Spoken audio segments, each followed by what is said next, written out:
He was convicted of street racing and killing two promising young lives in the process.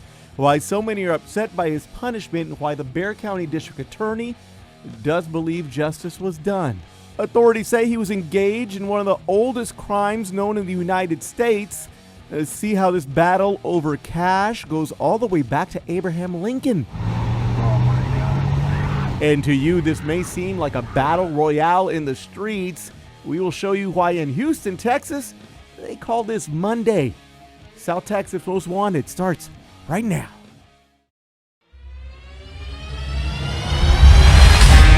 On any given day, there are more than 20,000 open warrants in Bexar County alone. You can make South Texas a safer place. Make the difference. Make the call.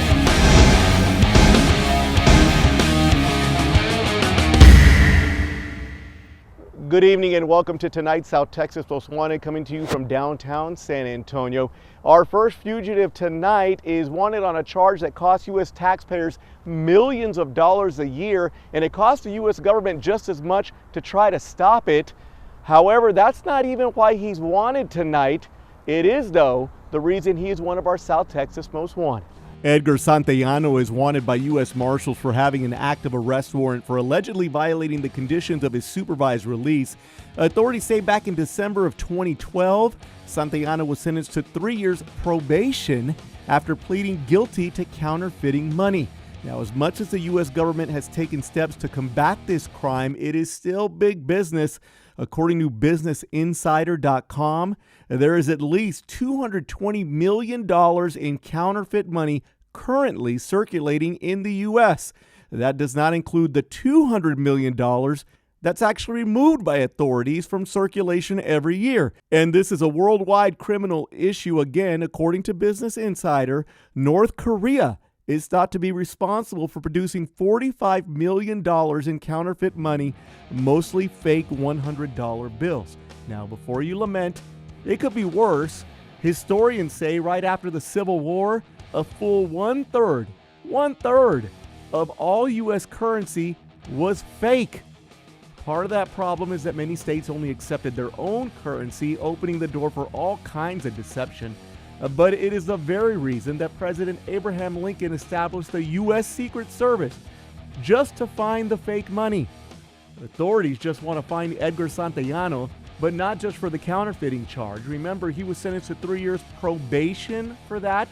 But while on probation, the 24-year-old tested positive for drug use and failed to report to his probation officer, so he could be looking at a whole new set of charges. Although he is originally from Arizona, Santillano is said to be a longtime resident of San Antonio, and authorities believe he is still walking the streets on San Antonio's south side.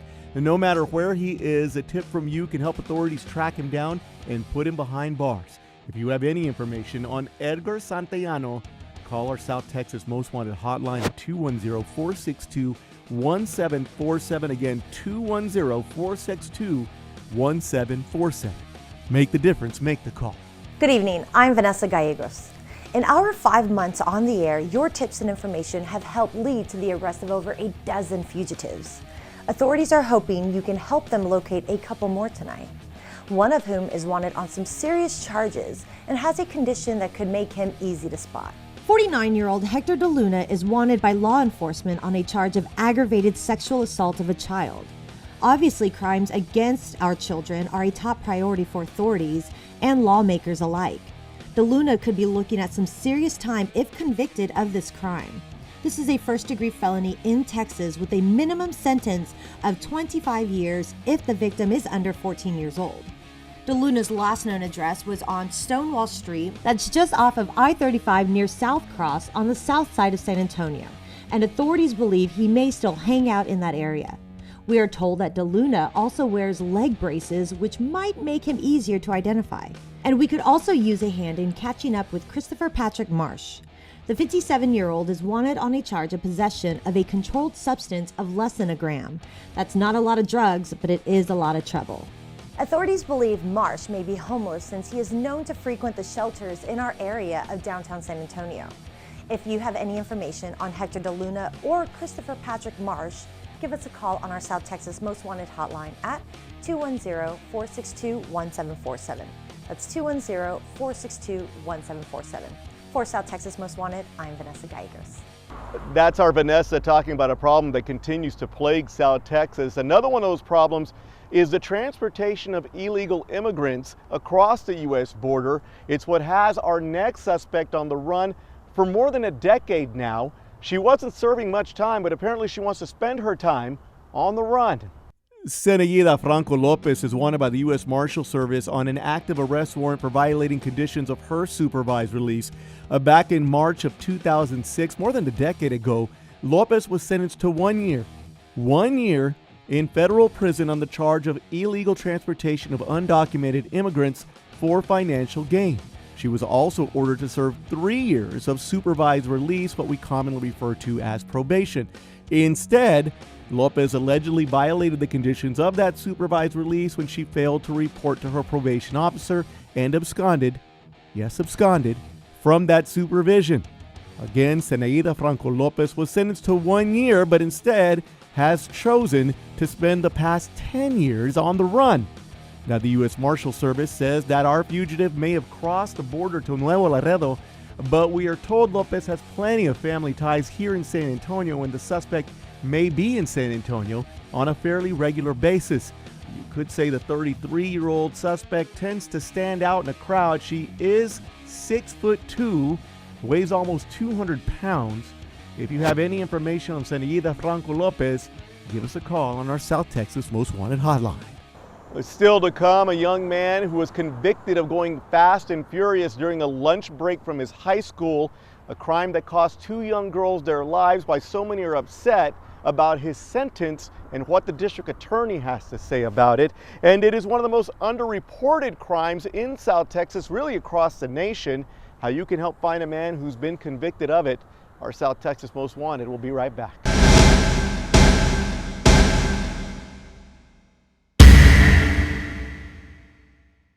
A 22-year-old Bexar County man was recently convicted of causing a crash that killed 2 of his classmates. He was a student at Brandeis High School at the time. This was back in 2013.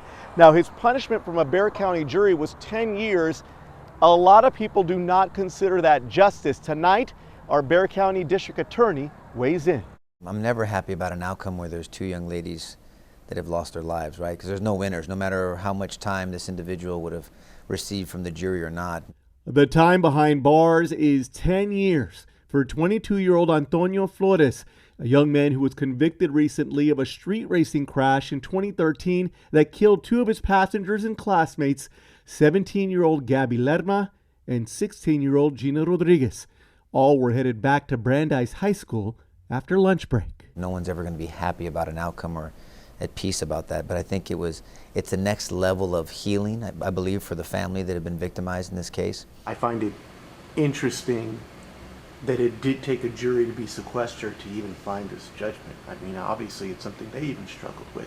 So it's everyday people putting themselves in those situations. You have guilt innocence. The guilt innocence was pretty clear. I mean, obviously, they came back with a much quicker decision. But then when you're talking about the range of punishment of what they could give this young man or any person that's found guilty in our justice and our court systems, they had even probation at their disposal, right? And then different levels of incarceration. And so you're going to have, for all 12 people to come to an idea of what the appropriate punishment should be, regardless of the guilt innocence and the accountability of it. It's okay, what is the appropriate response or reaction to this type of incident? That's where a lot of people get hung up. And so I think we saw that. But they got together, they said, look, we have to have some decision, and they did their job. And I just appreciate any jury being that diligent and not wanting to hurry it up. LaHood believes some of the blame in a case like this falls on a culture that puts cheap thrills above our responsibility to each other. But ultimately, LaHood says, this crime falls on one young man, and the hope that he might be a better man when this is over and he will never forget the lives that were lost. And I always share with you when it's my opinion or when it's the law. I think the Fast and Furious movies, I think, can be very influential on young people, and I think they're harmful. Was it 1, 2, 3, 4, 5, or 6, or 7 that had the most influence? I didn't watch any of them, so I don't know. What I tell people when I talk to young people is, you'll never live beyond what you believe, period. So the question that even as adults we have to ask ourselves is, what do we believe? Are we labeled by our past poor choices, because this was a horrible choice. This was not a mistake. A mistake is an accident. This is not an accident. This was a poor choice. He was deliberately racing that ended up taking the lives of 2 young women. And so, but you'll never live beyond what you believe. What do you believe about yourself? Once you serve your time and you've paid your debt to society, it will not bring these young ladies back. But what are you going to do from that point forward to stop other people from being in that situation? What purpose do you have in your life? I always tell young people, if you can't answer the why in your life, if you don't know why you're here, what is your purpose, then you'll never reach your full God-given potential. Again, the 22-year-old Antonio Flores was sentenced to 10 years behind bars, but that is not a federal case. So depending on different factors, he could be out even earlier than that. Now, still to come, you think San Antonio has bad traffic on 281. At least it doesn't end in a free-for-all. We'll show you what that's all about. South Texas Most Wanted. We'll be right back.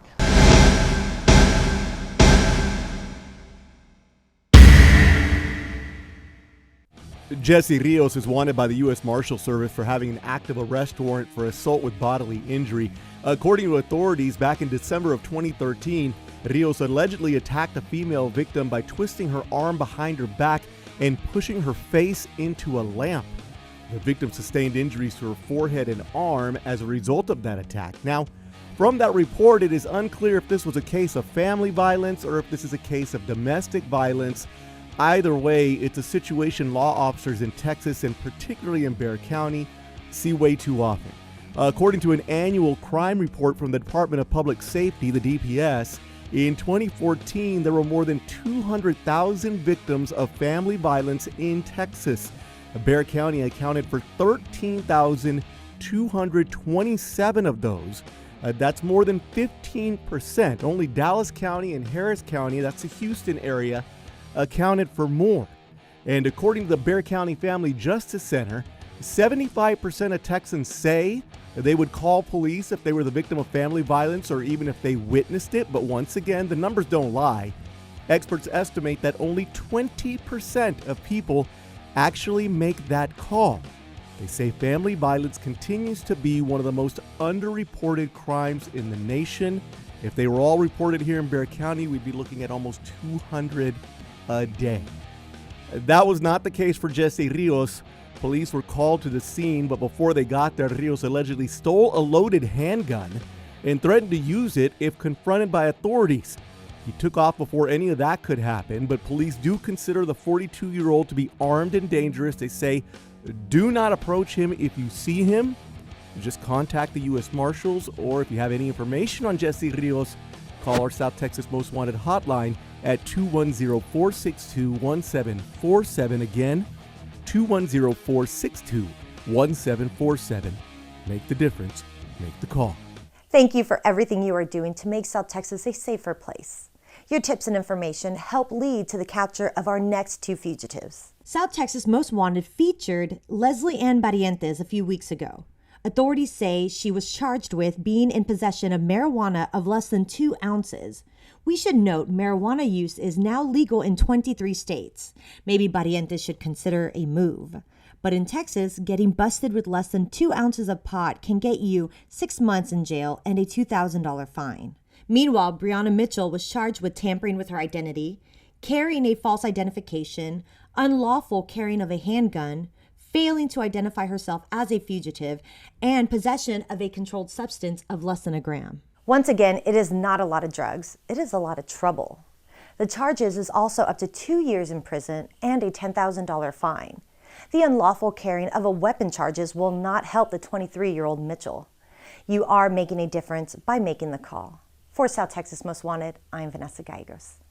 You know, the city of Houston is no stranger to strange road incidents. We've already covered one on this very show, and frankly, we haven't been doing this show for very long. JT Street has another tale to tell about how just driving in Houston can get you punched in the face. In tonight's They Say You Did What? You know, when I was growing up in Houston, I often said that I'd rather take a punch in the face than have to drive on Highway 6. This girl did both.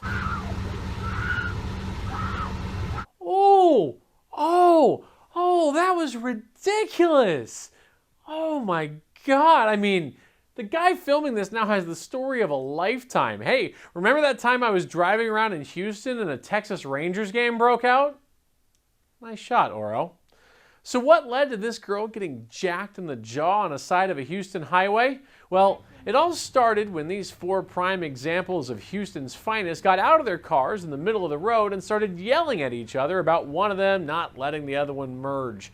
Then, when it all looked like it was quieting down, this happened. My favorite part about this is that the girl apparently gets hit with like 128 ounces of sports drink, which nobody in this video had any business consuming. By the way, way to take our spot as fattest city in America, Houston. That sports drink would have come in handy a few seconds later though, when homeboy in the truck gets out and does his best running sidekick into the guy's car, prompting the guys inside to get out and try to do what appears to be a windmill impression on his head. The girl then steps in and tries to calm the whole thing down, and for her efforts, gets an H-Town haymaker to the face, which basically ruined all our fun. Yeah, that's rough. But just when you thought it was over, the truck driver decided to get what in Houston we like to call the last word. Oh. You got the license plate of the car.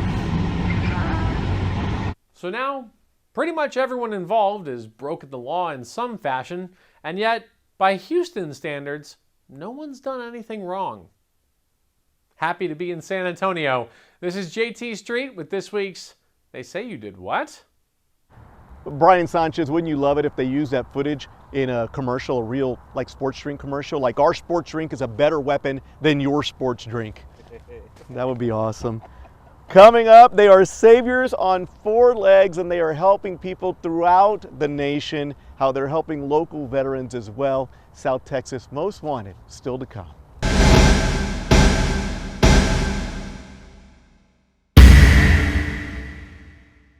It's a nationwide effort to bring our nation's veterans the kind of comfort really no one else can deliver, at least no one on 2 feet. Shepherds for Lost Sheep is a unique program that looks to pair service dogs with veterans who need their help from the very beginning. And we are fortunate to have a chapter right here in Bexar County that makes them one of our South Texas difference makers. Shepherds for Lost Sheep originated in Germantown, New York.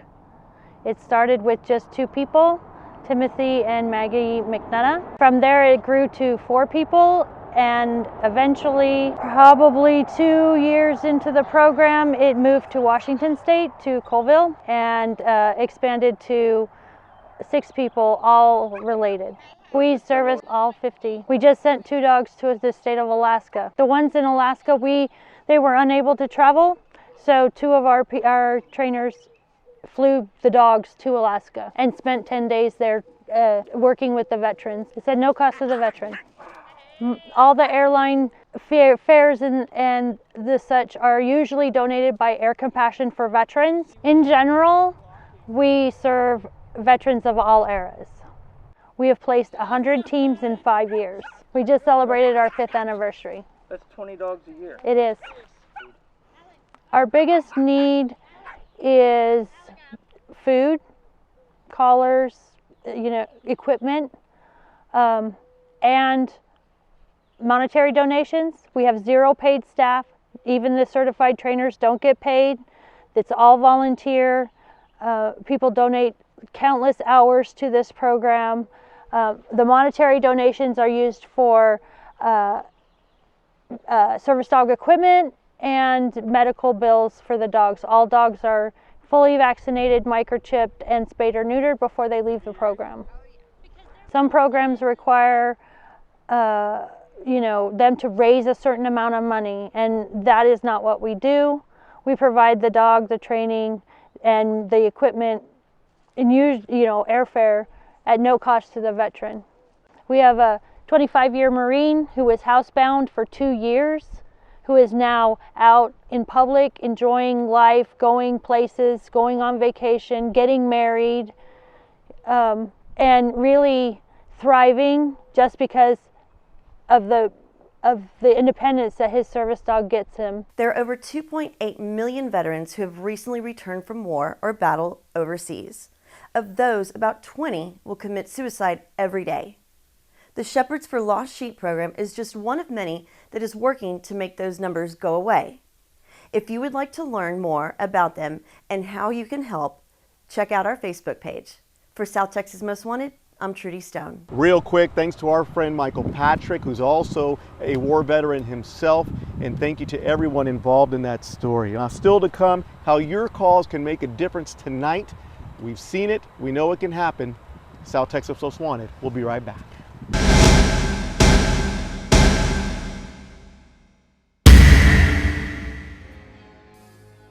Okay, before we let you go, here's one last look at some of the fugitives featured here tonight. Edgar Santillano is wanted by U.S. Marshals for having an active arrest warrant. Authorities say back in December of 2012, Santillano was sentenced to 3 years probation after pleading guilty to counterfeiting money. This is a crime that costs U.S. taxpayers millions of dollars a year, and it is estimated there is at least $220 million in counterfeit money currently circulating in the United States. Authorities want to find Edgar Santillano not just on that counterfeiting charge, but while on probation, the 24-year-old tested positive for drug use and failed to report to his probation officer. Although he is originally from Arizona, Santillano is said to be a longtime resident of San Antonio, and they believe he is still walking the streets of San Antonio's south side. Zenaida Franco Lopez is wanted by U.S. Marshal Service on an active arrest warrant for violating conditions of her supervised release. Back in March of 2006, more than a decade ago, Lopez was sentenced to 1 year in federal prison on the charge of illegal transportation of undocumented immigrants for financial gain. She was also ordered to serve 3 years of supervised release, what we commonly refer to as probation. Instead, Lopez allegedly violated the conditions of that release when she failed to report to her probation officer. The U.S. Marshal Service says that our fugitive may have crossed the border to Nuevo Laredo, but we are told Lopez has plenty of family ties here in San Antonio, and she may be in San Antonio on a regular basis. The 33-year-old stands 6'2" and almost 200 pounds at the time of her arrest. 49-year-old Hector de Luna is wanted on a charge of aggravated sexual assault of a child. This is a first-degree felony in Texas with a minimum sentence of 25 years behind bars if the victim is under 14 years old. De Luna's last known address was on Stonewall Street, that's on the south side just off I-35 near South Cross, and authorities believe he still frequents that area. We're told that De Luna also wears leg braces, which might make him easier to identify. And we could use a hand catching up with Christopher Patrick Marsh, the 57-year-old. He is wanted on a charge of possession of a controlled substance of less than 1 gram. Not a lot of drugs, it is a lot of trouble, with punishment of up to 2 years in prison and a $10,000 fine. Now, authorities believe Marsh may be homeless since he is known to frequent homeless shelters in the downtown San Antonio area. If you have any information on any of these suspects, give us a call on our South Texas Most Wanted hotline. That's 210-462-1747. Make the difference. Make the call. That's going to do it for tonight's South Texas Most Wanted. We do want to tell you about some big changes coming up on our episode next week. We're kind of branching out, producing a show with one of the most popular South Texas radio stations here in town. You're going to want to catch that. No criminals, just some really good music. For all of us working late to keep you safe, this is South Texas Most Wanted. Have a good night.